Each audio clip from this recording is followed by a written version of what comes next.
Donette Logan with High School Sports Weekly here at Thompson, and a big honor for one of our assistant coaches, Coach Shawn DeFoor. I'll let you kind of say what you were awarded with, and then I'm going to kind of move on to a little different style interview. All right. So it was the 7A Assistant Coach of the Year award for 7A football in the state of Alabama. So we know what Thompson does, and we know what you guys have done on the sidelines, but many people may not know you coach under your father-in-law. Yes. Tell me about what is that like? Unique, but it's very special. I think the one thing people don't realize is how close we are and how often we get to, spend time with one another and our families. And that's the biggest thing, is the family aspect of it, of, my wife not having to choose which football game she's going to. So, my mother-in-law not having to say, okay, she don't get to see the grandbaby this week or this tonight. And my mom and my brother, they all come to the game. So it's kind of like a family affair. So it's kind of just something we're used to. So it's like, hey, we're going to the game. So it is something that I cherish. I'm sure he does too, because we've been so many different places together and coached so many different types of kids and groups of kids, and we've started at the bottom and just continue to work our way up. You mentioned how family is a big part, and I notice every Friday night I'm on the sidelines with you guys, and I see the first thing Coach Freeman does, he will make everybody wait to go get your daughter.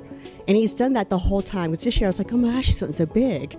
No, seeing her on every picture, everything, she is right there. They have a special bond, don't they? Yeah, yes, they do. And she's a true coach's daughter. She really loves the game, and she does not like when we lose. So just to be honest, after, we kind of got beat by Hoover and we told her we had to play them again, she was a little nervous, but I ensured her that we were going to be just fine, and so did Bosch, so she was okay. She calls him Bosch, but that's her Bosch. And so, but yes, they do. They have a very special relationship, and it's really fun to watch them grow and talk and communicate. Do you think your coaching style is similar to Freeman's, or how do you think you guys differ a little bit? No, I do. We're on different sides of the ball, so I think that's the only thing that's probably a little bit different. But I mean, to be honest, everything I've learned from Coach Freeman, because that's really the only head coach I've ever really worked under. I've kind of worked under another head coach for like 1 or 2 years, but everything I've learned under Coach Freeman. So the only difference is he's probably a little older, so he's kind of mellowed out a little bit, and he's about love, family, and giving hugs. And I'm still kind of the old school Freeman. So I joked with you earlier, when the game starts, you suddenly look so focused. And people don't realize, because you're smiling, all joking around the players and stuff, but the game starts and there's a whole different Coach DeFoor on the sidelines.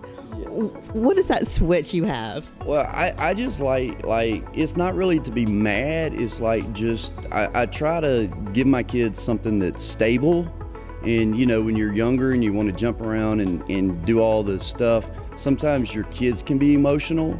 And sometimes, I'll never forget, we were playing, and I'm going way back here. So anyway, we're playing Daphne on ESPN, like Memorial Day.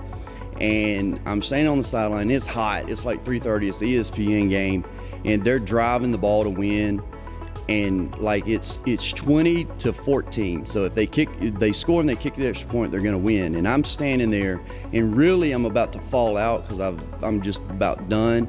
Well, after the game, I was talking to one of my guys, and they were like, Coach, I knew we were fine. I knew we were going to win the game, because when I looked at you on the sideline, you were just solid as a rock, and I knew that you had no panic. And I was like, Marcus, you're right. If you only knew. I'm like shaking in my boots, because they were a really good team. But from then on, I kind of saw wow, that it does impact the kids. So I try not, yes, I'm gonna get excited when we make a big play. I'm gonna get upset when we make a bad play. But over the course of the night, I try to be as focused and as solid for them as much as possible. That makes a lot of sense, actually. And I guess that's probably why it is solid, emotion-wise. You mentioned some of the younger guys, and I know we've got a lot of younger coaches coming up.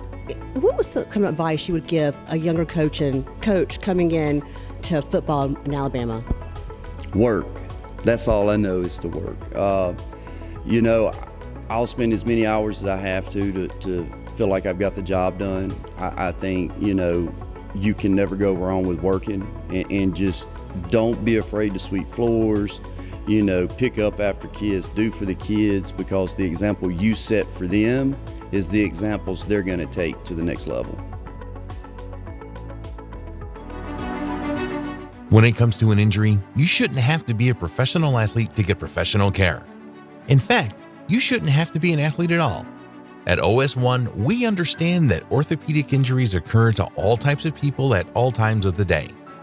Our convenient location allows you to get immediate attention without having to go to an emergency room. We have on-site digital X-ray and MRI, and our sports medicine specialists are fellowship trained and are here to get you back to it, whatever it might be. The best part is that OS1 is generally less expensive than the ER, and our decreased wait times make sure you are able to spend less time waiting and more time getting better. For more information or to book an appointment, please visit our website at bettersooner.com or just come to our Hoover location. OS1 Sports Injury Clinic. Get better sooner.